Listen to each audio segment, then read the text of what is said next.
Téléspectateurs de Mandé TV, bonjour, bonsoir. Très heureuse de vous retrouver. Bienvenue sur votre plateau Réflexion politique. Le plateau sur lequel on pose une thématique, on pose des réflexions dans le but de pouvoir éclairer la lanterne des citoyens. Des thématiques très souvent orientées sur des sujets cruciaux de la nation.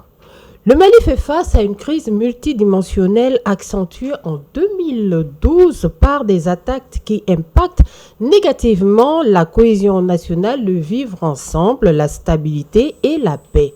Des initiatives ont été mises en place pour un retour de la paix avec différents pactes, accords, assises nationales et le dialogue intermalien qui s'est déroulé de février à mai 2024 qui recommandait une charte nationale pour la paix.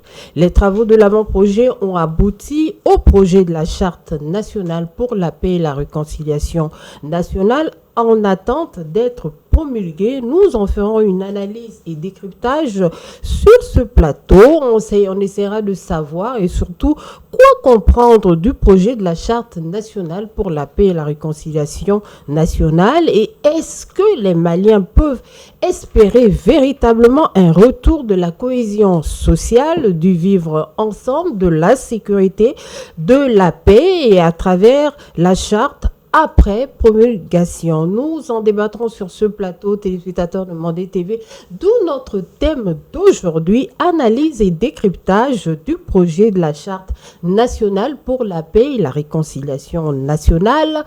Pour en débattre sur ce plateau, pousser la réflexion, nous avons des invités. Il s'agit de M. Boubacar Ba. Il est chercheur, directeur du Centre d'analyse sur la gouvernance et la sécurité au Sahel. Monsieur Ba, bonjour. Bonjour, Fadima. Bienvenue sur ce plateau et surtout merci de vous rendre disponible. Merci beaucoup.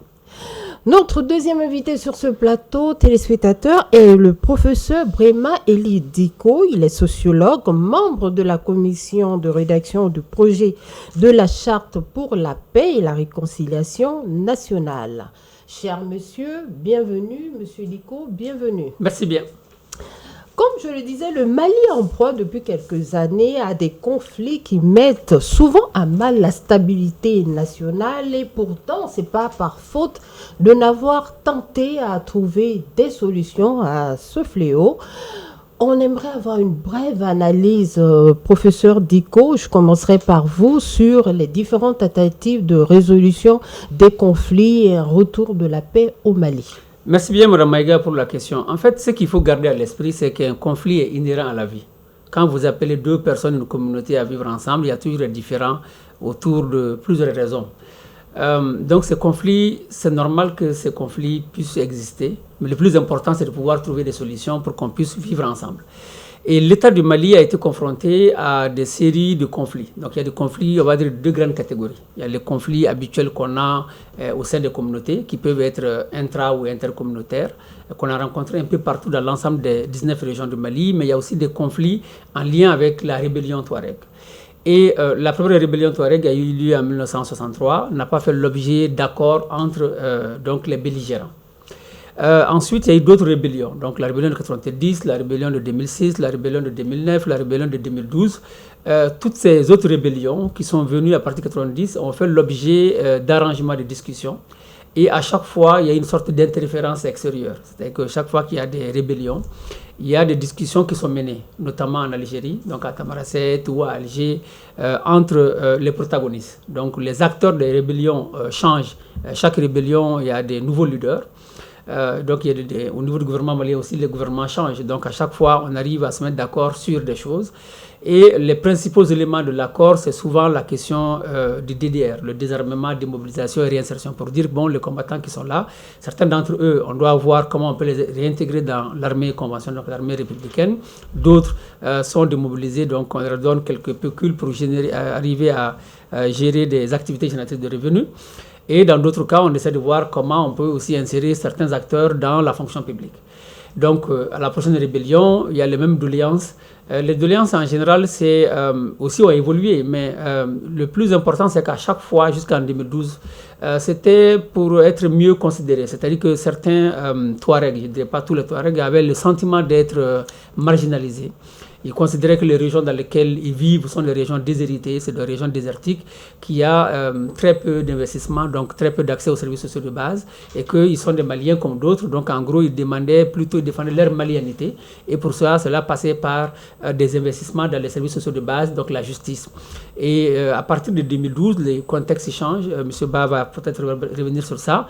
On a le retour donc, de nos combattants de la Libye, donc suite à l'assassinat de Kadhafi en 2011, qui vont renforcer des combattants qui étaient déjà au niveau local, dans un contexte aussi de présence d'acteurs nouveaux, qu'on peut qualifier de groupes extrémistes violents, que d'autres vont appeler terroristes, djihadistes, selon les termes sémantiques utilisés. Et donc cette rébellion aussi a fait l'objet de discussions à partir de 2015, un long processus. Le Mali soutenu maintenant par l'Algérie, avec l'implication de l'Union africaine, de la CEDEAO, donc de l'Union européenne, de la France, etc.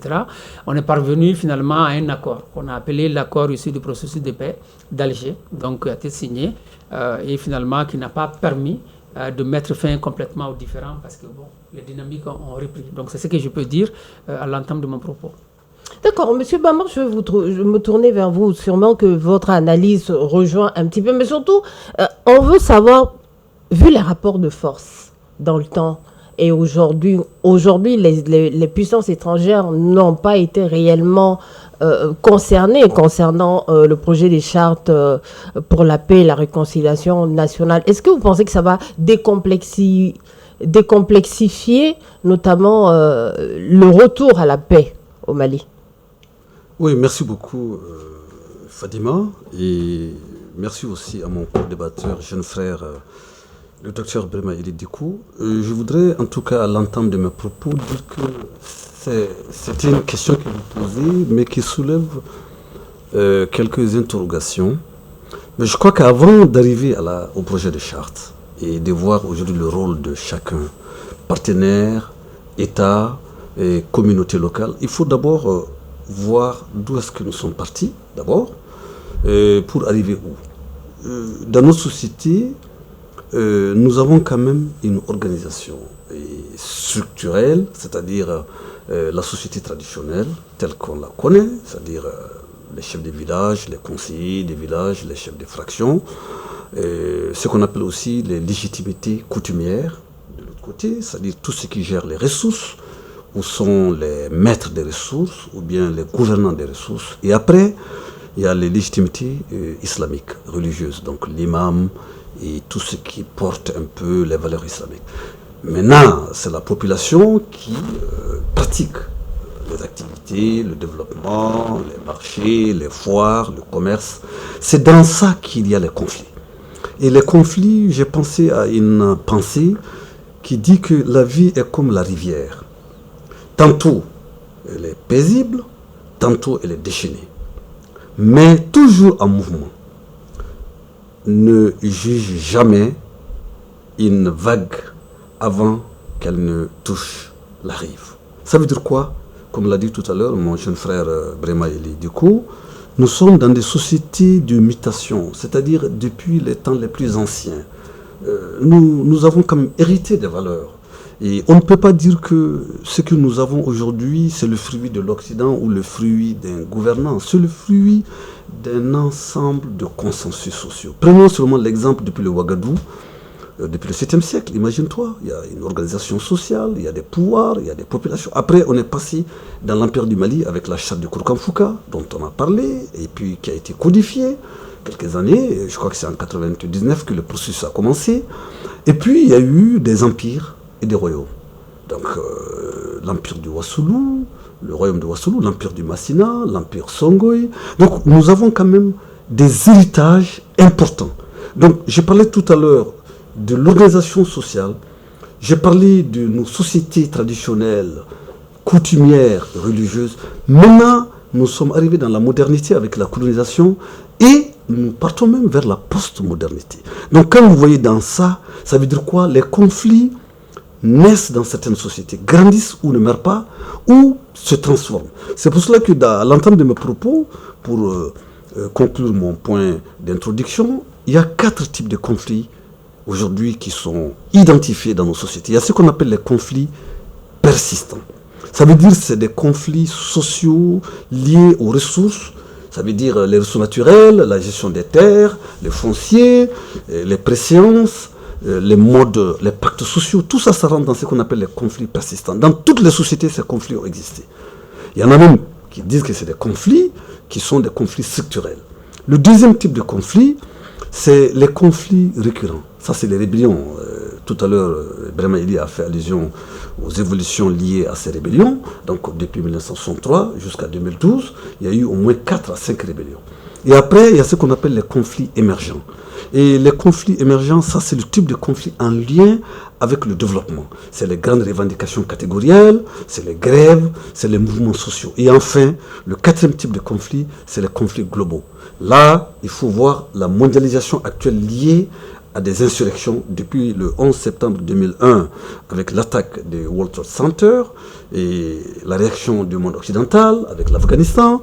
Et après, nous avons vu aussi la Syrie et l'Irak, le monde arabe avec ce qu'on appelle le printemps, et puis la guerre algérienne, l'indépendance du Sud du Soudan. Donc il y a eu des mutations et 2012 reste chez nous comme la période où nous avons eu la plus grande crise. Donc c'est l'aboutissement de plusieurs crises. Alors que dans le temps, on avait des conflits structurels gérés par les sociétés, par les communautés. Aujourd'hui, on est face à des crises existentielles qui menacent les États, qui menacent les communautés locales, qui menacent même la cohabitation entre les communautés et qui menacent aussi la cohabitation entre les États. Oui. Donc voilà aujourd'hui le contexte actuel dans lequel nous nous trouvons. Au vu des acteurs, elle est devenue plus complexe. Plus complexe. Mais quelle analyse aujourd'hui vous faites de toutes ces tentatives de résolution de conflits? On a vu les accords, on a vu des pactes, on a vu des assises nationales. Est-ce que ces modes de résolution ou bien ces pistes de solutions n'ont pas vraiment donné fruit? Parce que c'est la preuve aujourd'hui, on en est à cette situation aujourd'hui. Mais qu'est-ce qui n'a pas marché peut-être? Qu'est-ce qui n'a pas marché? Ce qui n'a pas marché, c'est que les crises ont évolué. En 1991, par exemple. Donc, quelle analyse faites-vous? L'analyse, c'est que je fais, c'est qu'on est parti des crises simples à des crises complexes. Pourquoi? Parce que le niveau de la crise de 91, c'était une rébellion. Il y a eu un pacte national. Et après, il y a eu des grands événements. J'ai cité le 11 septembre en 2011 et tout le processus qui a conduit à l'occupation de certains pays. Donc, les conflits sont amplifiés et les groupes insurrectionnels ont des visées territoriales du moins. Elles visent à gérer des territoires, à mener de la gouvernance politique et la gouvernance religieuse. Donc voilà des contextes nouveaux, émergents, qui ont conduit à une mondialisation des conflits. Et c'est dans ce cadre que le Mali n'a pas échappé, parce qu'en 2012, on a vu que c'est l'occupation du Nord, et ça s'est amplifié, je dis bien, et une crise multidimensionnelle, d'abord sécuritaire, après humanitaire, et après politique. Et vous avez vu aujourd'hui, on est dans une zone où l'Afrique, je dis bien de l'Ouest et le Sahel central, et dans cette zone du Mali, Burkina, Niger, aujourd'hui tous les États sont touchés, les communautés sont touchées avec des réfugiés, avec des déplacés, avec des attaques, avec des réactions des États, donc des stratégies contre-insurrectionnelles ciblées. Et là, ça devient vraiment une guerre hybride, complexe, et qui demande des accords, qui demande des pactes, qui demande des chartes, mais à condition qu'on accepte que le dialogue n'est pas une fin en soi, ce n'est qu'un processus, et que la finalité, c'est le long terme. Voilà quelques pistes de réflexion que je propose à l'entame de nos... Est-ce qu'aujourd'hui, on peut supposer qu'elle est décomplexifiée par rapport aux puissances étrangères qui, à l'heure actuelle, ne sont plus sur la table des discussions? C'est beaucoup plus compliqué que ça. En vérité, M. Ball l'a abordé tout à l'heure, c'est que nous sommes dans un monde où tout est entremêlé. C'est vrai qu'il y a de nouvelles dynamiques. Nous sommes aujourd'hui, pour le cas du Mali, dans une nouvelle confédération des États du Sahel. Il y a une montée de ce qu'on appelle le souverainisme. Donc dans un contexte aussi où il y a un peu, on revendique un peu, en tout cas à tort ou à raison, le respect de cette souveraineté. Mais on se rend compte que les choses ne sont pas du tout simples. Ce qui s'est passé par exemple à Tinzaouaten, ça c'est un exemple très simple où on voit que ce qui se passe aujourd'hui au Mali est lié à ce qui se passe en Ukraine. Pourtant l'Ukraine et le Mali c'est au moins 4000 km de frontières. Des gens qui ont utilisé les drones pour combattre l'armée malienne ont été formés en Ukraine à l'usage des drones et son revenu.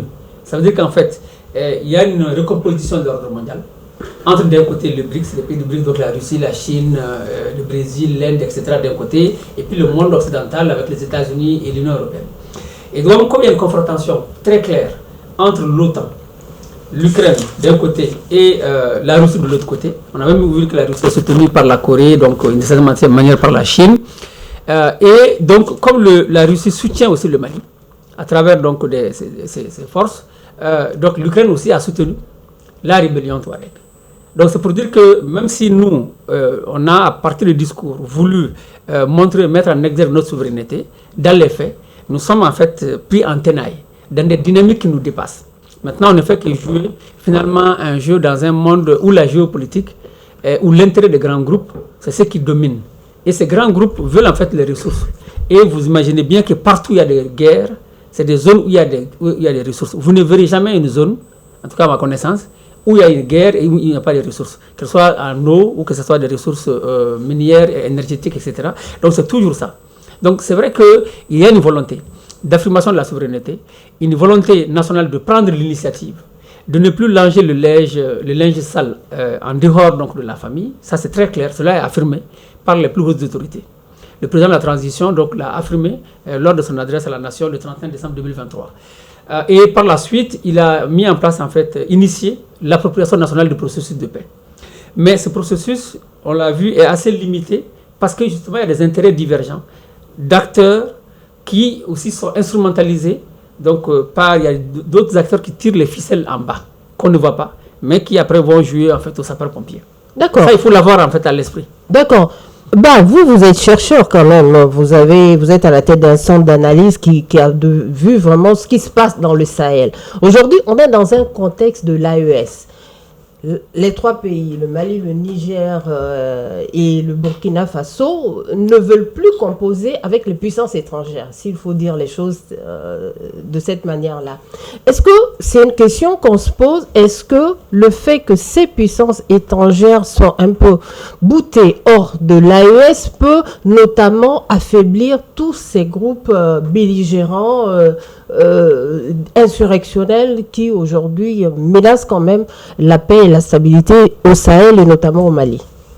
Bon, il y a deux ou trois choses que vous posez. Et le fait qu'il y ait la rupture entre les États de l'AES qui constituent le Sahel central, le Mali, le Burkina Faso et le Niger, moi je crois que c'est une option politique liée à une évolution de cette crise où il y a eu quand même des difficultés de compréhension parce que ces États aussi voient les opinions nationales qui ont des exigences par rapport à ces questions de souveraineté et autres.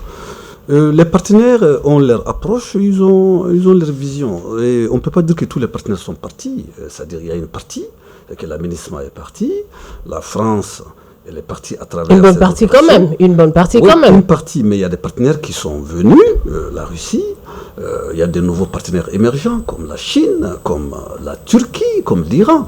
Non, le problème n'est même pas qu'un partenaire est parti ou pas. Le problème, c'est où se situent aujourd'hui les enjeux et quels sont les besoins des États et surtout leur engagement avec les communautés et quels sont les besoins de renforcement et d'appui. Je crois que chacun des États a son option politique, mais la question essentielle par rapport à la paix, la réconciliation et le dialogue, c'est de construire un corpus qui permet aux communautés de retrouver la paix. Parce qu'on dit que le conflit, c'est l'absence de paix. Donc ça veut dire quoi? Ça veut dire qu'un État ou bien des entités ou des communautés ne se retrouvent que lorsqu'il y a dans une situation où il n'y a pas de conflit. Mais malheureusement, les conflits ont toujours été aussi des phénomènes sociétaux, des phénomènes sociaux et des phénomènes aussi qui existent parce que la société même elle est en mouvement et le conflit en lui-même, certains même trouvent que même c'est le baromètre du fonctionnement d'une société.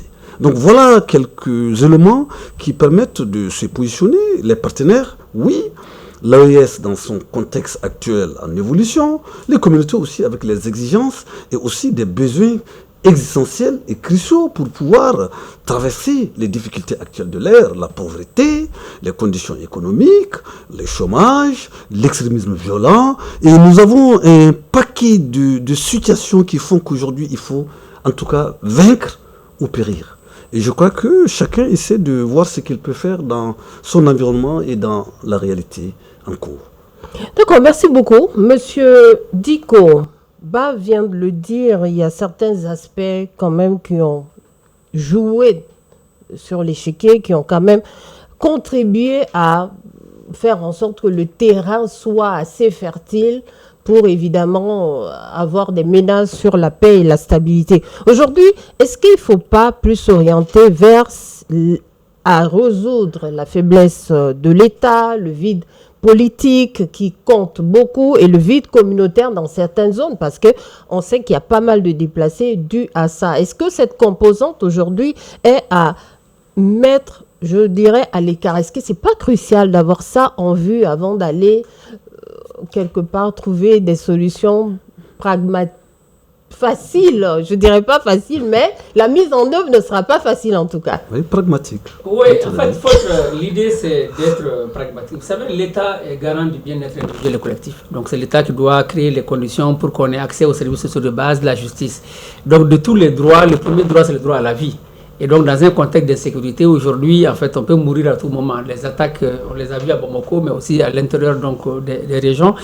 Aucune zone du Mali n'est à l'abri donc, des attaques. Et si ce droit à la vie n'est pas garanti, vous savez bien que les autres droits, c'est difficile parce que les actions de développement dont vous parlez sont difficiles aujourd'hui. Vous avez vu que même sur la route Bamako-Kaï, des engins en fait, ont été brûlés qui étaient en train de refaire la route. Pareil, la route de Nyono, Gomakura, Tombouctou en fait, a été arrêtée aussi en raison de l'insécurité.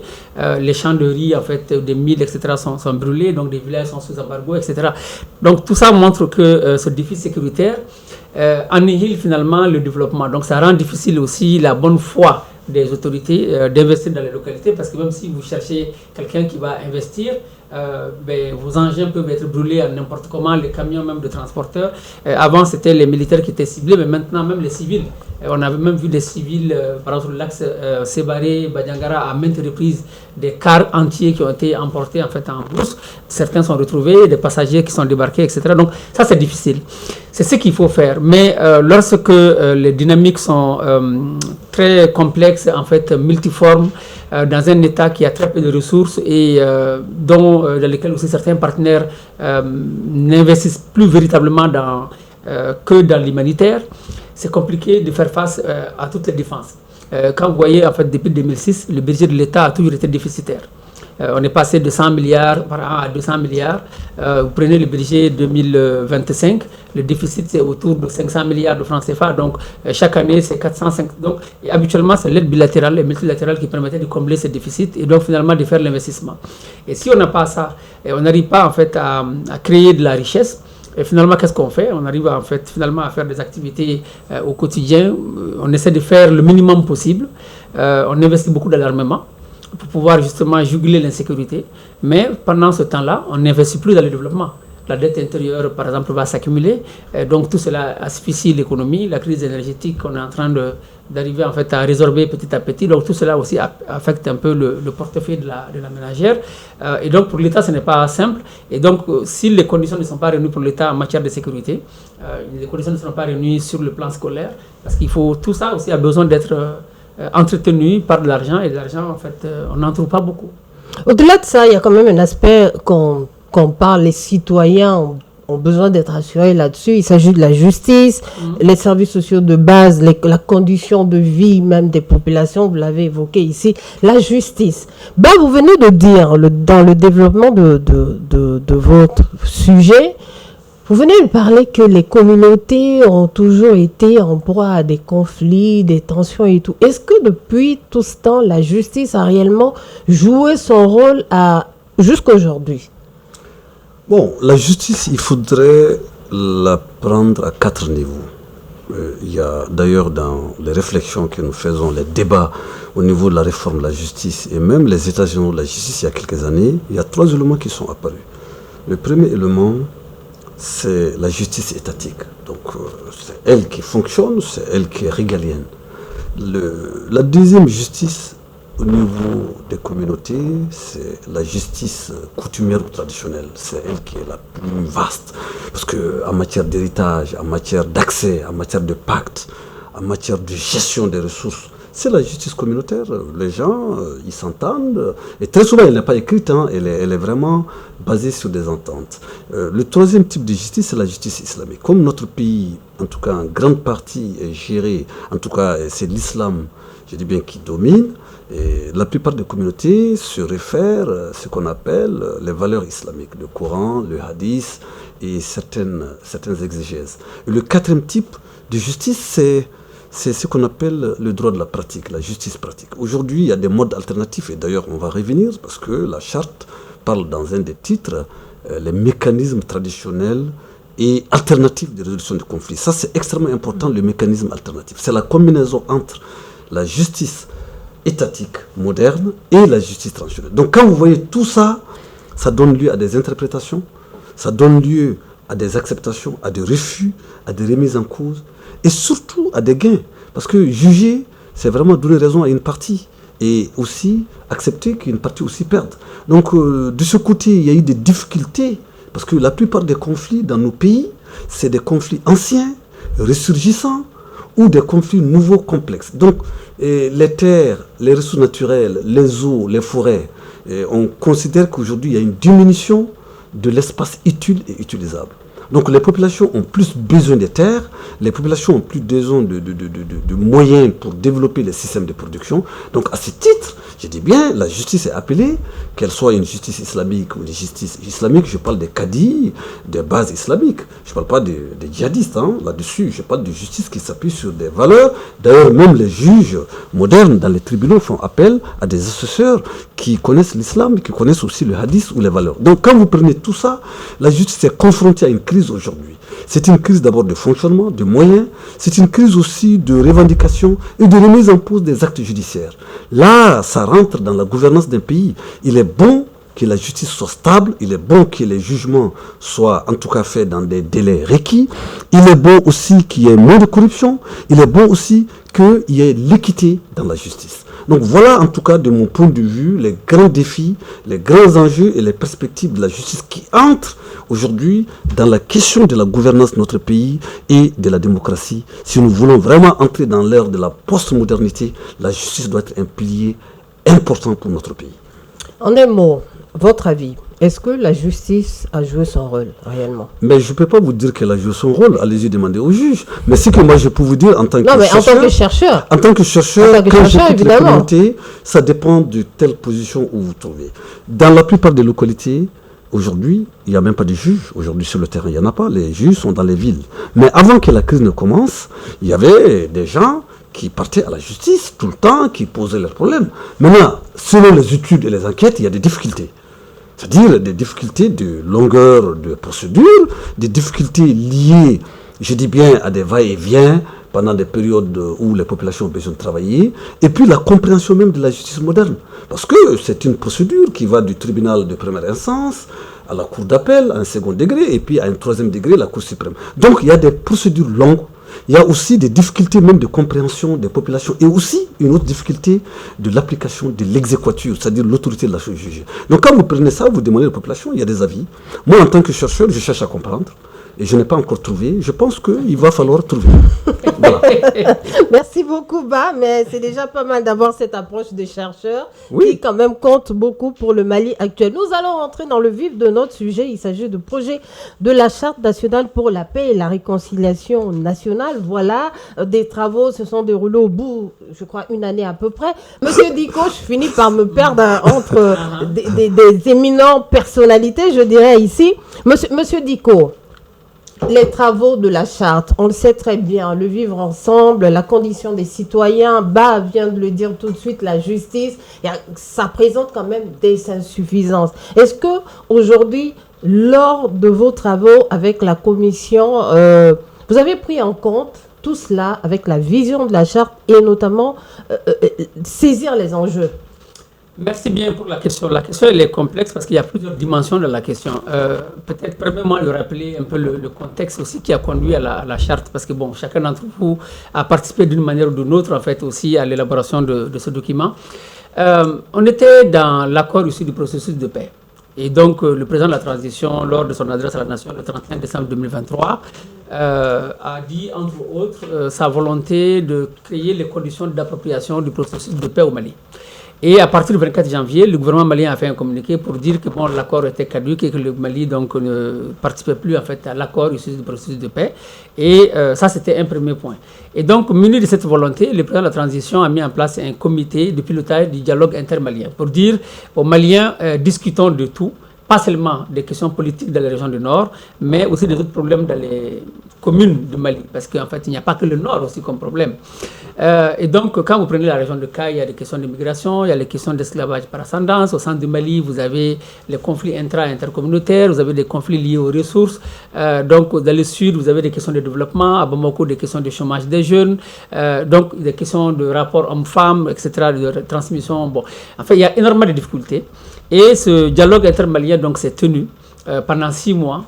À la fois à l'intérieur du Mali, mais aussi au niveau de nos missions diplomatiques et consulaires. Donc la diaspora a contribué. Dans les camps de réfugiés, les déplacés aussi ont été associés aux discussions dans les communes d'installation. Donc à l'issue de ça, 3002 recommandations ont été faites par les Maliens, qui ont été consultées à l'échelle de communes, puis des régions Bamako. On a synthétisé tout cela en 302 recommandations qui ont été lues lors de la remise officielle du rapport. Donc, ces 5 résolutions ont été prises. La deuxième résolution, c'était la rédaction de la charte pour la paix et la réconciliation. Donc, le président de la transition ayant eu le rapport s'est dit, OK, pour rédiger en fait un projet, il y a 2 étapes. Il y a l'étape de la rédaction de l'avant-projet du projet et ensuite à l'étape de la rédaction du projet. Donc, une première commission a été mise en place pour une quarantaine de membres à peu près pour rédiger l'avant-projet. Donc, cette commission a fait le même processus de consultation, échelle communale, échelle de région, Bamako, la diaspora, etc. et est arrivé à un document. Ce document a été remis donc, au président de la transition, mais les Maliens ne l'avaient pas lu. Donc, comme le président a lu, c'était lui le commanditaire, et il a mis en place une nouvelle commission, donc comportant des anciens membres de l'ancienne commission avec de nouveaux membres, élargis maintenant au gouvernement. Vous avez le ministre de la Justice était dans la commission, le ministre des Mines était dans la commission, le ministre de la Réconciliation était dans la commission, et ensuite on avait le ministre de l'Économie. Donc les 4 ministres du gouvernement étaient dans la commission, plus des conseillers de la présidence et d'autres experts, qui soient ambassadeurs, anciens ministres et des chercheurs de tous bords, pour cette fois-ci rédiger le projet de la charte. Donc ce travail a commencé et on s'est dit, OK, comme on est parti de l'avant-projet, il est important que les Maliens découvrent le contenu de l'avant-projet. Donc l'avant-projet a été vulgarisé par tous les médiums, c'est que ce soit sur Internet, à travers des émissions, la radio, la télé, la version en fait a circulé et les Maliens donc ont pu découvrir le document. Donc nous avons fait un calendrier de rencontres, ce qu'on appelle de consultation des forces vives de la nation, des institutions de la République, et nous avons rencontré l'ensemble des 8 institutions de la République, plus l'ensemble des forces vives. Donc ce n'est pas chaque Malien qu'on rencontre parce qu'il y a 23 millions, mais les Maliens sont représentés au sein des faits tiers. Donc associations de jeunes, de femmes, société civile, secteur privé, confessions religieuses, etc., etc. Donc c'est ce qu'on a pu rencontrer pour dire quelles sont vos observations sur l'avant-projet. Et pour le projet de charte, quelles sont les dispositions que vous aimeriez voir figurer dans le document? Donc les participants ont fait des contributions à la fois verbales, mais aussi des contributions écrites qui nous sont parvenus. Donc on a fait la liste de tout cela, on a fait la synthèse et on a repris l'architecture donc, de l'avant-projet pour trouver une architecture qui prend en compte l'ensemble de préoccupations exprimées. Et c'est comme ça qu'on est parvenu donc, à un document qu'on a appelé projet de charte au bout de 4 mois de processus, donc plus le temps de rédaction de l'avant-projet, plus le temps de rédaction donc, du dialogue, en fait, du rapport du dialogue intermalien. Et ce projet donc, a été remis le 22 juillet 2026, mais la veille de la remise, on a organisé encore un atelier de restitution, au cours duquel on a encore convié les forces vives pour dire on vous a consulté. On a 2 documents. Vous avez un premier document, projet de la charte, qui comporte 16 titres, 105 articles, 39 chapitres. Voilà les dispositions. Donc le document a été présenté sous forme de PowerPoint pour que les gens voient l'ensemble des rubriques et recueillir leurs observations sur le document. Donc les gens ont fait des contributions. Vous-même, vous avez participé en fait à cela. Et ensuite, on a dit le deuxième document, c'est ce qu'on appelle la synthèse générale de contributions. Toutes les autres préoccupations exprimées qui n'ont pas de place dans la charte, mais qui sont là et qu'on a annexées à la charte, donc pour en faire un seul fichier et que nous avons remis au président de la transition. Donc pour dire simplement que le processus il a été long, il a été participatif, il a été inclusif, même si certains acteurs se sont auto-exclus. C'est comme ça qu'il faut dire. Et quand je parle de ces acteurs-là, je parle de la CEMA, la Coalition Mouvement de l'Azawad, qui est devenue le Front de Libération de l'Azawad. Parce que dès que le président de la transition a annoncé la mise en place d'un comité de pilotage pour le dialogue intermalien, entre Maliens, pour dire que c'est un dialogue qui va se faire sans interférence extérieure, entre les Maliens, de tous bords, ils ont fait un communiqué pour dire qu'ils ne vont pas participer au processus. Pour eux, le seul cadre d'intervention, c'est l'accord. Donc ça, c'est un élément qu'il faut quand même signaler. Il y avait quand même une condition, hein, pour qu'ils participent. Et la condition est très claire, vous déposez les armes. Les Maliens, en fait, entre eux, se parlent sans armes. Et donc, toutes les préoccupations que vous avez, vous pouvez parler autant de temps que vous voulez, exprimer toutes vos préoccupations, faire toutes les revendications, mais sans armes. Et ensuite, ça c'est la première chose. La deuxième chose, il y a des acteurs qui, en fait, se sont réfugiés dans les pays voisins parce qu'il y a soit un mandat de la justice, hein, je ne sais pas comment ça s'appelle, mais en tout cas, la justice, en fait, les pourchasse. Donc, ils doivent se mettre à la disposition de la justice. Certains, en fait, ne sont pas venus. Mais même pour eux, un site internet avait été créé qui permettait aux Maliens partout où ils étaient, de pouvoir faire des contributions. Et d'ailleurs, à travers le site internet, géré à l'époque par notre commission de communication, on a reçu plus de 3700 contributions individuelles, sans compter qu'il y avait une page Twitter, une page Facebook, aussi à travers lesquelles les gens ont fait des contributions. Donc, qu'on soit à l'étranger ou qu'on soit à l'intérieur du Mali, qu'on soit même poursuivi par la justice, si on était désireux de faire une contribution, ben, on pouvait en fait envoyer sa contribution. Oui, mais dans un pays où le taux d'alphabétisation est quand même très bas, oui, mais ces citoyens, comment ils ont été pris en compte? Non, mais ça, c'est vrai qu'ils ont été représentés lors des différents... C'est ce que j'ai expliqué, c'est-à-dire qu'en fait, comme c'est un processus qui est parti de bas en haut, il y a eu des concertations à l'échelle des communes, organisées par les maires. Les maires sont les élus de la localité. Donc les maires ont invité les représentants des fêtières, des jeunes, des femmes, des éleveurs, des agriculteurs, etc., au sein des communes. Ils ont discuté des problèmes de leur commune. Chaque commune a exprimé ses problèmes. Chaque commune aussi a dit, voilà nos problèmes, voilà de notre point de vue, qu'est-ce qu'il faut faire. Et après, les délégués des communes sont partis au niveau de la région. L'ensemble des communes se sont retrouvés au niveau des régions concernées pour faire des discussions. Même dans les communes où il y avait l'insécurité, l'État a pris sur lui les moyens de financer le déplacement des représentants des communes dans les chefs-lieux de région ou dans les chefs-lieux de cercle. Le dialogue, par exemple, s'est tenu dans 764 communes sur les 814. Les autres, soit c'est des communes non fonctionnelles, soit c'est des communes où il y avait l'insécurité. Les représentants qui voulaient ont pu aller dans les chefs-lieux de cercle les plus proches ou dans les chefs-lieux de région sur le financement de l'État malien. Donc, ils ont pu faire des contributions. Maintenant, que le représentant de telle ou telle fêtière n'ait pas porté suffisamment la préoccupation de tel groupe, ça, c'est des choses qui sont toujours possibles. Mais ça, de ce point de vue, ce n'est pas le ressort de la commission. Ou souvent, après réflexion, on a envie de venir ajouter quelque chose. Mais ça, justement, cela a été possible. C'est-à-dire que quand ils ont fait les concertations à l'échelle de communes, ils ont envoyé le rapport au niveau des régions. Les régions, ils ont fait des concertations. Les rapports sont venus à Bamako. On a gardé tous les rapports, on a fait les photocopies et on a gardé dans les cartons. Quand les délégués sont venus à l'Atelier national, on a donné les cartons. Chacun se retrouve avec un carton comportant les recommandations qui sont de l'ensemble du Mali. Donc, bien entendu, il y en a qui ne lisent pas. Il y en a qui aiment lire et qui viennent poser des questions. Donc, on est dans une société aussi où l'oralité compte beaucoup plus que la lecture. Les gens demandent des documents, mais en général, les gens ne lisent pas. Donc, ça, c'est des choses. Mais après, encore une fois, c'est de la responsabilité de chacun. Lorsqu'on vous donne la documentation, de le lire ou de collaborer avec les autres représentants de telle ou telle commune pour pouvoir être informés du contenu. Et dans les discussions, les gens ont eu la possibilité de s'exprimer en bambara, en français ou dans une autre langue de leur choix et quelqu'un, en fait, s'est proposé pour traduire. D'accord. Merci beaucoup, M. Diko. M. Ba, je veux venir vers vous. Je ne sais pas si vous avez eu le temps d'exploiter un petit peu le document, mais je suppose que oui.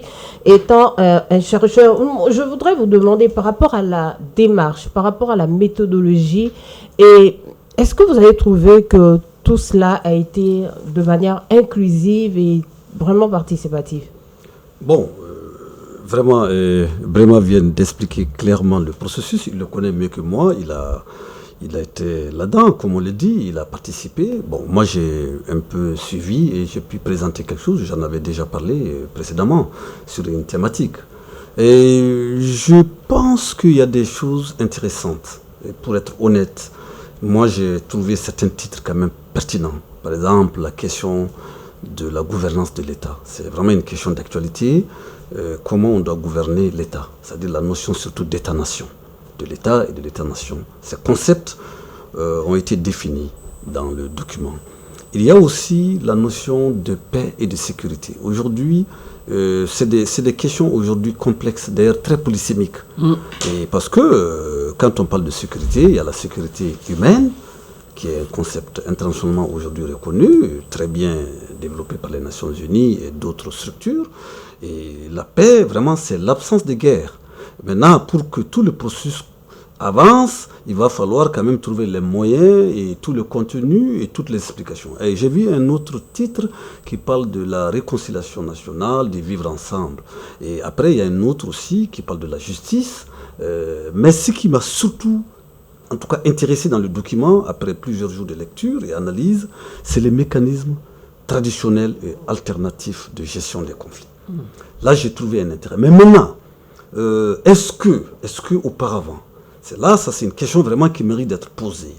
Avant qu'on adopte ce projet de charte, avec toutes les évolutions, nous avons vu quand même qu'il y a eu des précédents.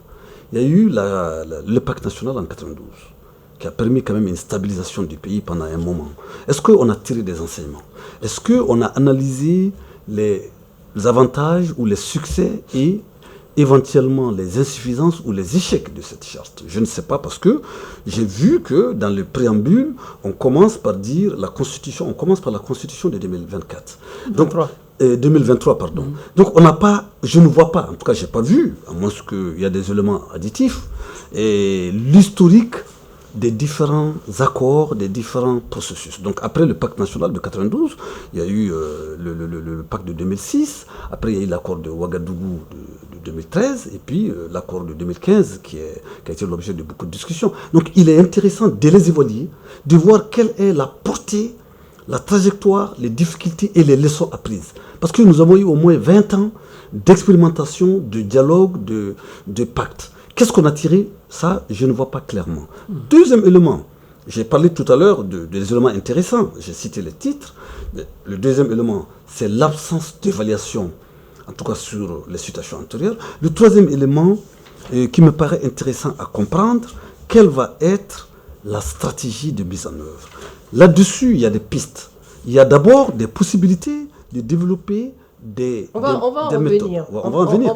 Donc ce point me paraît intéressant. Et enfin, le dernier point, quel est le niveau d'inclusivité de ce débat? Tout à l'heure, Diko nous a dit que les forces vives de la nation ont participé, mais il y a toujours des gens qui se disent qu'ils n'ont pas participé. Qui sont-ils?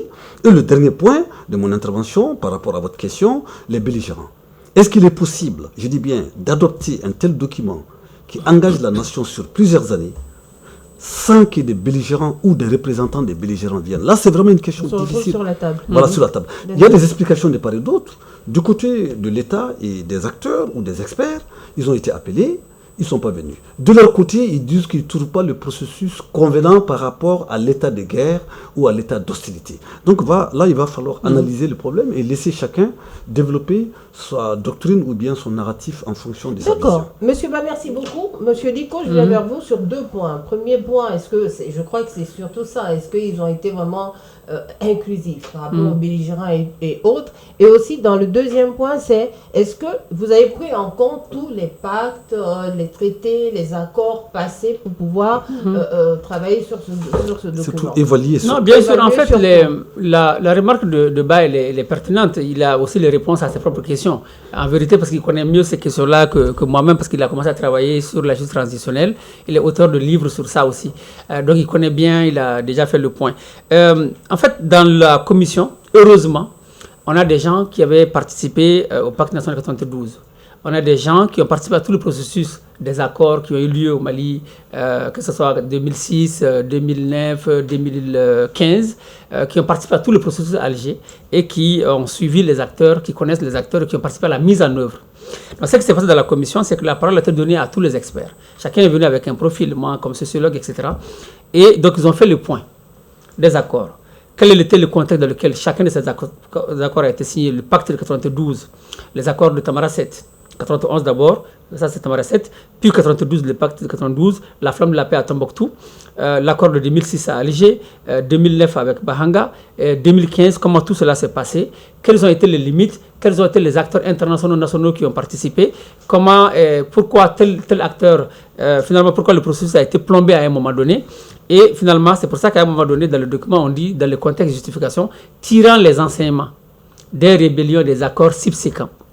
Donc, on a tout un pour dire qu'on ne pouvait pas faire l'historique, sinon le document est trop long. Mais ce travail diagnostique a été posé pour pouvoir dire, OK, un des problèmes, c'est quoi? C'est qu'à chaque fois, le Mali, on est parti nous confier à d'autres acteurs. Chaque fois qu'il y a eu des débats, ça c'est un point commun. Chaque fois qu'on a fait des discussions, on est parti ailleurs, Alger, Ouagadougou. Et c'est des acteurs qui sont venus avec des intérêts divergents. Alger avec ses intérêts, Ouagadougou avec ses intérêts, la France avec ses intérêts, la CEDEAO avec ses intérêts, l'Union africaine, etc. Donc chacun vient avec ses intérêts. Et une fois que ces acteurs même n'ont pas les mêmes intérêts, dans la mise en œuvre même, chacun essaie de tirer la couverture vers soi. Je prends l'exemple du dernier accord d'Alger. Il y a eu 4 rounds. Donc ils sont partis 4 fois. Et c'est la 5e fois que le document a été signé. Mais là, quand ils ont parti signer le document, ni le gouvernement malien n'était d'accord sur tout le contenu, ni la CEMA, la coalition Mohamed Azawad, n'était d'accord sur tout le contenu. Ça, c'est très clair.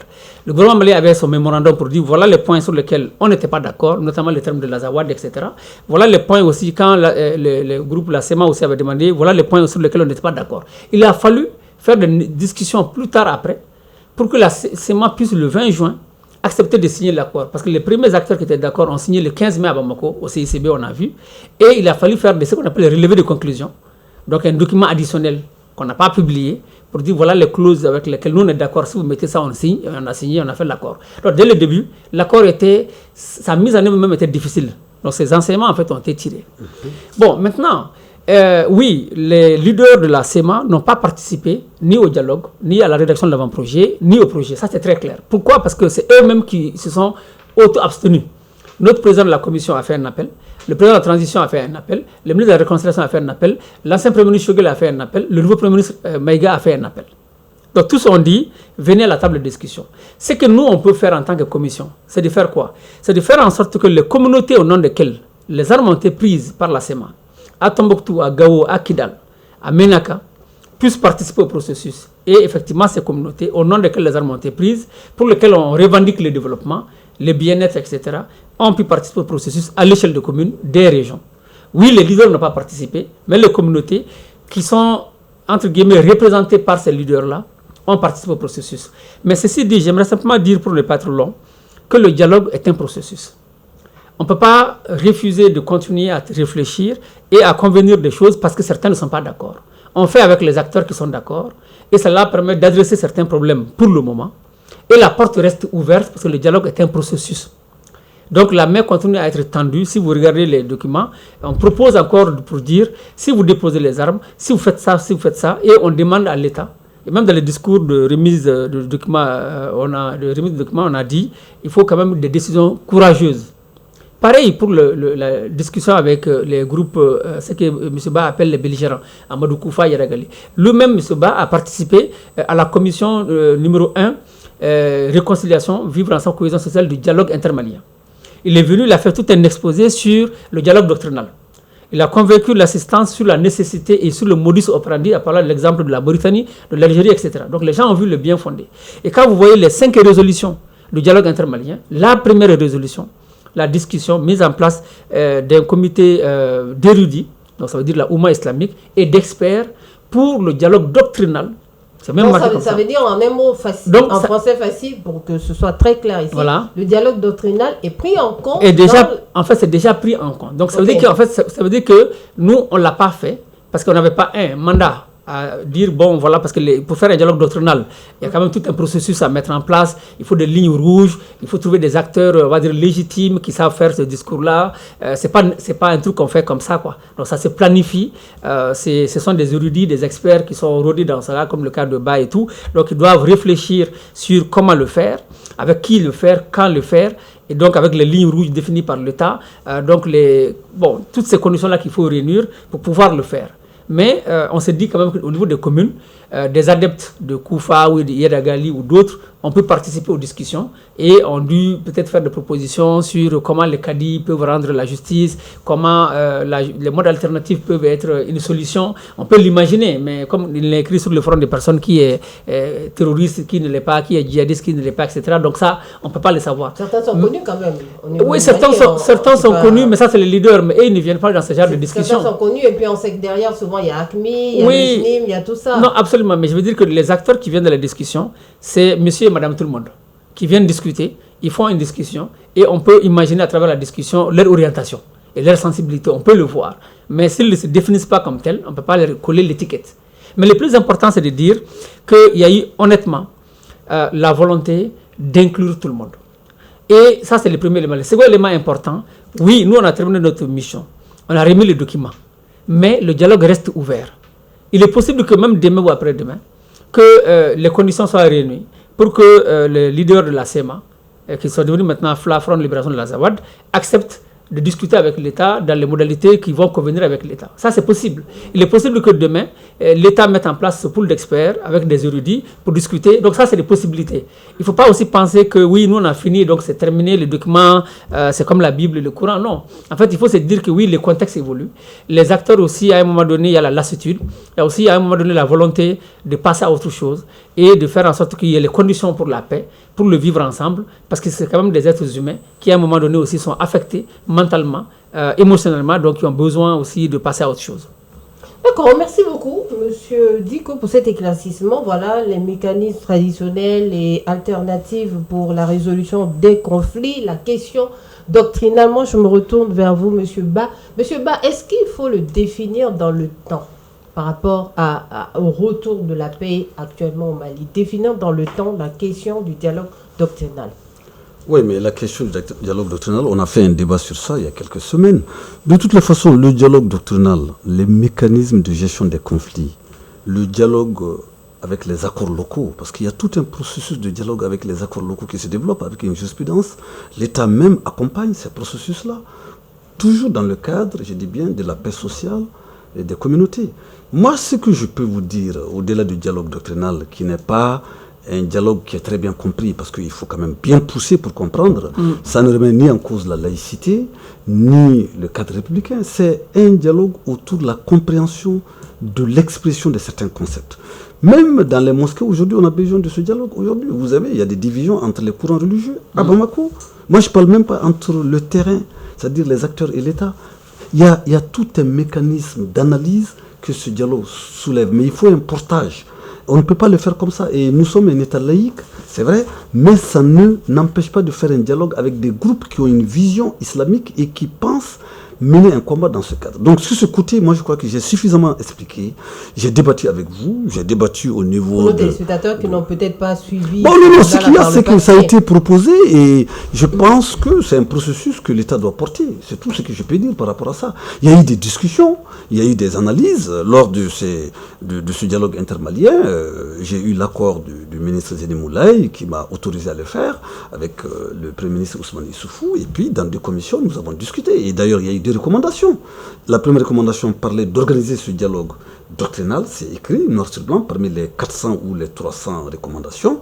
De deux, mettre à contribution les oulémas pour que ce dialogue soit mené. Mais maintenant, au stade du projet, je n'ai pas vu expressement écrit, et tout à l'heure, Diko l'a expliqué, j'ai appris que ça a été mis dans les mesures transitoires, dans un document adressé au président. Mais tout ça, ça dépend de la pertinence et de l'engagement de l'État pour le porter aujourd'hui à court ou moyen terme. Mais ce qui est sûr, ce dialogue quand même va se prévaloir parce que la guerre n'est pas finie et que nous sommes face à des groupes qui disent légitimer leur combat sur des bases islamiques et un État, je dis bien, qui veut rester dans son cadre. À un moment donné, on va discuter. Si vous voulez ce cadre-là, écoutons les érudits, écoutons les sachants, écoutons les oulémas et aussi mettons les communautés à contribution. Donc voilà sur ce côté. Mais l'autre côté par rapport au document lui-même, j'ai dit que les mécanismes alternatifs sont intéressants. Maintenant, tout va dépendre. Là, c'est intéressant à ce stade du débat qu'on définisse trois choses. La première chose, quelle est la stratégie? Est-ce que, je dis bien, après adoption de ce document qui va être une charte, une loi, où le mettre ou le loger, ce document, ça c'est important qu'on le sache, qui va le gérer? Et puis après, quelle va être la stratégie, je dis bien, d'appropriation sur le terrain. Parce qu'à ce niveau, les gens sont venus du terrain, on leur a donné ce document. Mais moi, je crois que très peu de gens vont comprendre parce que c'est écrit dans un français très, très policier. Le document a été fait. Qu'est-ce qu'il faut faire dans la deuxième étape? Donc, je pense que si ce n'est pas la question, je vais t'attendre pour que tu viennes. Inch'Allah, on va poser cette question. Okay. Merci M. Ba de me mettre un peu de pression, ou bien peut-être qu'on intervertisse un petit peu les rôles. Alors, monsieur Dicko, par rapport au mécanisme de dialogue entre institutions et citoyens, c'est quand même un sujet important, un sujet crucial. Est-ce que ce projet de charte le prend en compte, notamment pour avoir plus de transparence? Bon, en fait, la charte prend en compte tous les grands principes qu'il faut, à la fois pour le dialogue entre les personnes, entre les communautés et l'État, entre les institutions et les citoyens, etc. Tout cela, en fait, est pris en compte. Et puis, c'est quand même des choses qui existent, en fait, avant. Après qu'il faut arriver à galvaniser, à réactualiser. Il n'y avait pas de transparence. Oui, mais là, au moins, les principes sont fixés. Et qui doit faire quoi est très clair dans les documents. Parce que quand vous prenez le projet de charte, vous avez les 16 titres. Vous avez les 39 chapitres, vous avez les 106 articles. Dans ça, vous avez un titre consacré aux acteurs. Les acteurs sont déjà définis pour dire, premier acteur, c'est l'État. Deuxième acteur, c'est les collectivités territoriales. Troisième acteur, les confessions religieuses. Quatrième acteur, les autorités et légitimités traditionnelles. Cinquième acteur, le secteur privé. Sixième acteur, la société civile. Septième acteur, l'État. Non, plutôt les citoyens. Donc tous ces acteurs-là sont définis. Et quand vous allez plus loin, il y a un autre titre en bas de ça pour dire formule d'engagement des acteurs. Pour dire qui doit faire quoi, quelle est la responsabilité de chaque acteur pour que justement le dialogue puisse prévaloir et que la charte puisse être mise en œuvre. Dans le cadre de la mise en œuvre de la charte, quelle est la responsabilité de chaque acteur. Donc on a clairement dit qui doit faire quoi. Par exemple, si vous prenez la charte, c'est deux grandes parties. La première partie, vous avez les 5 piliers qui étaient dans le décret qui institue la commission. C'est la paix, la sécurité, le vivre ensemble, la cohésion sociale et la réconciliation nationale. Ça, c'est les grands 5 piliers que vous trouvez dans le document. Après, il y a les autres aspects, sur Bal a abordé, sur la question de la gouvernance de l'État. Donc, dans ça, vous avez la question de l'État, l'État-nation, voilà, donc la question de comment l'État même est organisé à travers la décentralisation, la déconcentration, et qu'est-ce qu'il faut faire, que la responsabilité de chacun des acteurs avec les citoyens. Après, quand vous prenez, par exemple, la question de la sécurité, il est bien dit que les forces armées de sécurité doivent mettre en place un mécanisme de discussion, on appelle ça le dialogue civilo-militaire, donc avec les civils, parce qu'il n'y aura pas de sécurité 100% avec les fusils. Il faut qu'il y ait l'établissement de ce dialogue pour que la confiance soit raffermie entre les citoyens qui sait qui est terroriste, qui ne l'est pas, qui est bandit, qui ne l'est pas, où est-ce que les gens se cachent, où est-ce que les gens s'entraînent, quels sont les modus operandi et quels sont les membres. Donc ça, c'est très clair. Pour la question de la paix, il y a les conditions de la paix qui sont définies, il y a les entraves en fait à la paix qui sont définies. Donc pareil pour la réconciliation, pareil pour le vivre ensemble. Donc de ce point de vue, pour cette fois-ci, les choses sont très claires. Mais comme dit Ba, le défi maintenant, ça va être la mise en œuvre. Et ça, oui, mais avant ça, est-ce qu'il y a des garde-fous? Il y a des garde-fous où, par exemple, il y a certains acteurs qui ne respectent pas leurs engagements. Bon. On ne le voit pas là. Normalement, un document qui doit régir une nation, donner des grandes lignes en donnant des principes à respecter, notamment, doit aussi pouvoir définir quelques aspects si jamais ce n'est pas respecté. Oui, en fait, la charte n'a pas vocation à être un document, on va dire, contraignant. Quand je dis contraignant, c'est peut-être pas le bon mot, mais pour dire que si tu ne fais pas ça, voilà la sanction qui s'impose. Pas forcément de cette manière-là. Voilà, je donne un exemple. On prend le cas, par exemple, il y a un titre qui s'appelle développement économique. Dans ce titre développement économique, il y a un chapitre sur les ressources minérales. Donc on parle à la fois de l'or, mais toutes les ressources minérales que nous avons au Mali. Pour dire, donc quand il y a des aspects qui sont évoqués, notamment la protection de la femme, de l'enfant, le fait de lutter contre l'utilisation de certains produits, comme tels que le mercure, le cyanure, des choses comme ça. Et quand cela est dit comme ça, après il faut voir que certains des principes vont nécessiter l'adoption des lois. Et ce sont ces lois-là qui vont fixer des contraintes sur les citoyens pour dire, désormais, si vous utilisez le mercure dans le lit du fleuve, vous faites le dragage sur le fleuve ou sur une rivière, sur le Sankrané, etc., voilà les sanctions qui s'imposent. Ça, c'est déjà un exemple pour vous dire quoi. Par exemple, quand on dit, il y a un volet, par exemple, pour dire il faut enseigner l'éducation civique et morale. pour que quelque chose s'applique à quelqu'un, il faut déjà que la personne elle-même soit formée dans ça. C'est pour ça qu'on dit que la charte va être enseignée dans les curricula. Donc, au niveau de l'école fondamentale, au niveau des lycées, au niveau de l'université. Comme ça, quand les gens vont découvrir, et même vont pouvoir le faire. Mais on ne peut pas sanctionner quelqu'un sans que la personne découvre ce qu'il y a à l'intérieur du document. Ça, vous voyez la difficulté. Pareil pour la question de l'autorité de l'État. La question de l'autorité de l'État, il y a une rubrique qu'on évoque qui évoque les symboles de l'État. Le drapeau, l'hymne, le sceau, etc. de l'État. Bon, donc il y a même une loi déjà qui a été élaborée sur le respect des symboles de l'État. Il y a le directeur, il y a le directeur de l'administration de la justice, enfin j'ai oublié l'intitulé exact, mais en tout cas il y a une personne qui s'occupe de ça, qui a fait une commission de réflexion, qui a identifié les symboles de l'État et sur comment on peut les respecter, tout un plan pour pouvoir les respecter. Et après, ils ont même mis en place les clauses. Si tu ne respectes pas, par exemple, si vous utilisez le drapeau comme un foulard, comme une chemise, comme on le voit, comme un bonnet, ou même quand vous ne respectez pas, on sait que le drapeau du Mali, c'est 3 bandes verticales, de couleurs égales. Mais on a souvent le drapeau où la couleur verte est beaucoup plus élargie que la couleur orange ou rouge. Dans ces cas-là, on peut être sanctionné. Quand on l'utilise comme un foulard, comme un tissu, donc ça, il y a des lois qui vont le faire. Donc la charte fixe les grands principes, donne des détails sur qui doit faire quoi, comment le faire, mais elle ne dit pas elle-même, si tu ne fais pas, tu vas être sanctionné. Ce sont des lois qui vont le préciser. D'accord, la charte dit qui doit faire quoi et comment le faire. Ouais. Par contre, pour la mise en œuvre, la stratégie, notamment de cette mise en œuvre, on voit... voilà, c'est palpable, l'absence du cadre opérationnel et autres. Pourquoi la charte n'a pas fait ce travail? Vous savez, une charte... Et vous répondez aussi à la question du bas. Oui, en fait, vous savez, une charte, il y a des chartes de 3 pages. Il y a des chartes de 10 pages, il y a des chartes de 100 pages. Tout est une façon, ce sont des choix. Pour les autorités et nous, commission, le plus important, c'était de définir le grand principe. Qu'on puisse prendre en compte les questions qui nous ont été demandées dans le cadre du décret. Paix, sécurité, cohésion sociale, vivre ensemble, réconciliation. Sur la question de la stratégie de la mise en œuvre de la charte, en fait, c'est très simple. Si vous voyez l'article, il y a un article spécifique à ça. Le président de la transition a dit clairement, même lors de son discours, que la charte va faire l'objet d'une mise en œuvre très claire. Donc, les acteurs étant définis avec leurs responsabilités, la présidence va créer un observatoire rattaché à la présidence, qui va être spécifiquement chargé de la mise en œuvre de la charte nationale. Cet observatoire va définir les indicateurs, va définir la stratégie, va dire qui doit faire quoi, quel est le rôle des médias, quel est le rôle des communicateurs traditionnels, quel est le rôle des universitaires, quel est le rôle de la société civile, du secteur privé. Donc ils vont en fait aller vers les acteurs. Et il faut dire que la charte aussi prévoit qu'elle soit traduite dans toutes les 13 langues officielles. C'est déjà très clair, c'est clairement exprimé dans le document.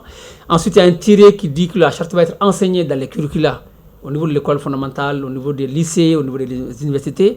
La charte prévoit dans le document tout un volet communication autour de la charte. Donc, il y a tout un chapitre dédié en fait à ça. Et le rôle des médias dans la guerre informationnelle, cela est dit. Et puis, il y a un dernier élément sur la traduction en fait en braille du document, l'écriture en gros caractères et l'affichage dans les lieux publics et les foires. Donc, c'est pour dire que quand même quelques indications sont données, mais l'observatoire qui va être mis en œuvre va faire le gros du travail. Mais le dernier élément qu'il faut signaler à ce niveau, c'est que, vous savez, depuis les assises nationales, il y a le CNCR. Donc, c'est un comité de suivi de la mise en œuvre à l'époque des ANR. Et récemment, il y a un décret qui est sorti.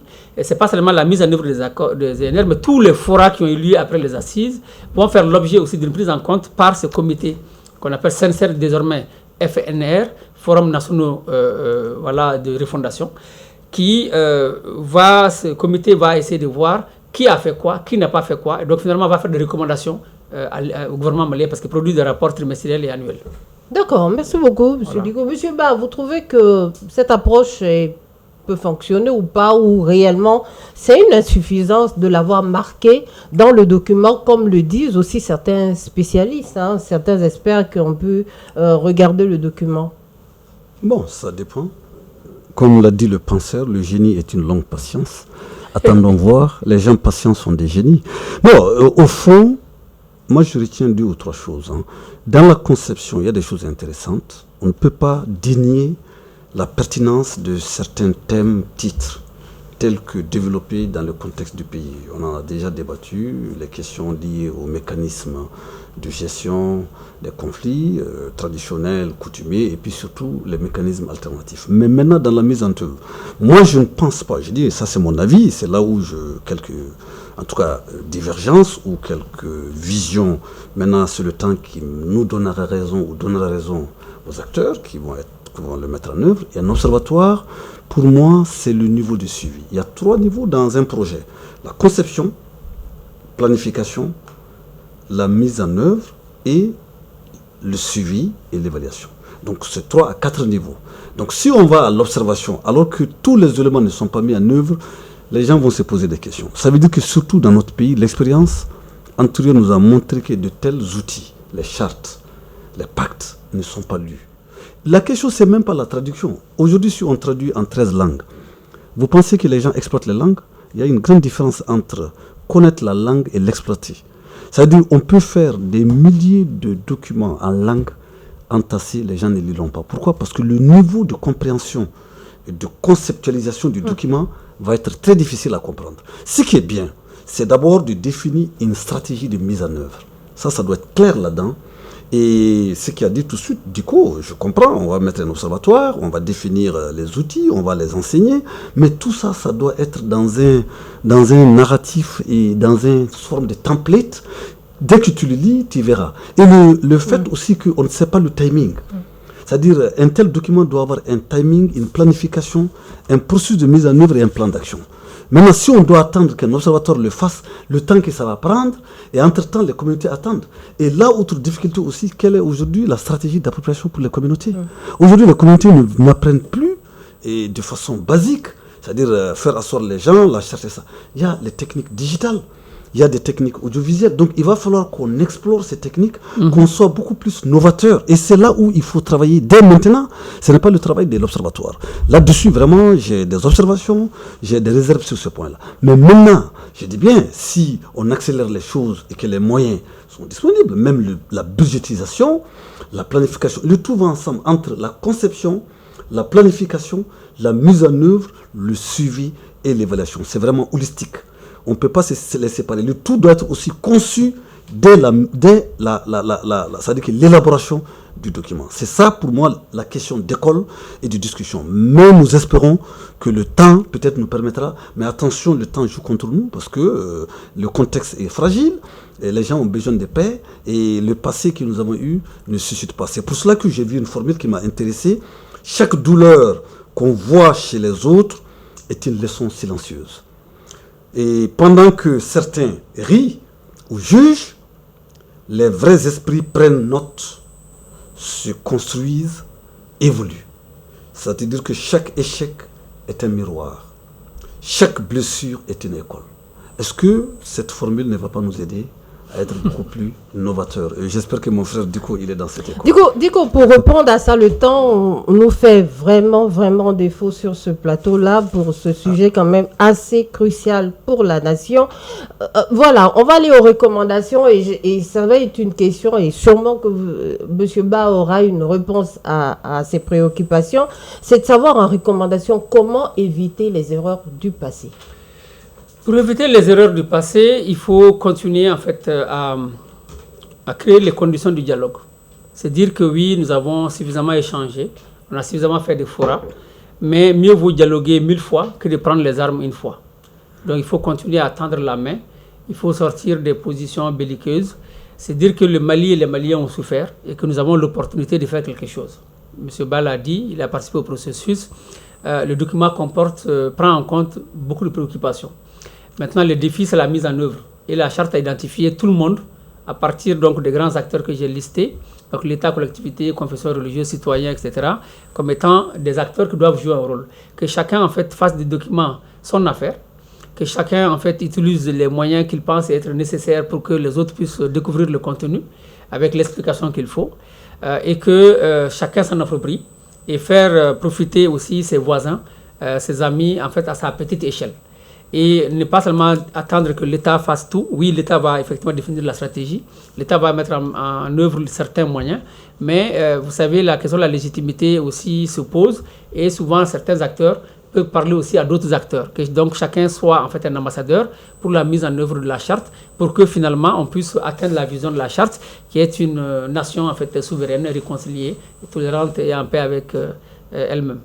Merci beaucoup, M. Diko. M. Ba, vous, ça va être plutôt la même question, mais un petit peu reformulée en disant, selon vous, quels sont les impératifs à éviter pour vraiment éviter les erreurs du passé en recommandation? Bon, les impératifs, c'est d'abord de tirer les enseignements vraiment utiles par rapport à ce qui s'est passé. Là-dessus, il y a plusieurs méthodes. Le deuxième élément, c'est franchement de trouver la pédagogie pour faciliter l'appropriation.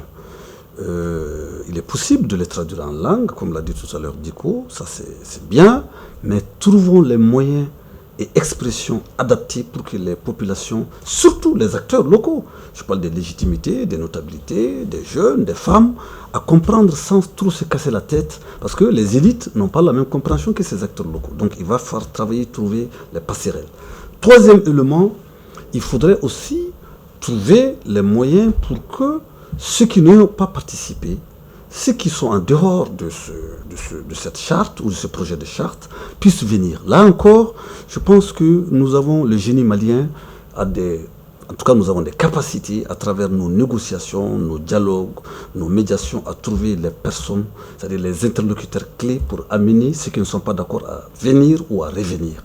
Là encore, je pense que c'est une question cruciale. Il va falloir travailler dans ce sens pour aller dans le bon sens. Moi, je ne parle pas dans le mauvais sens parce que moi, je vous parle très sincèrement, je vais être la solution du problème. Je ne veux pas être le problème de la solution. Et puis, quatrièmement, il va falloir aussi voir, je dis très bien, au niveau des acteurs qui réfléchissent.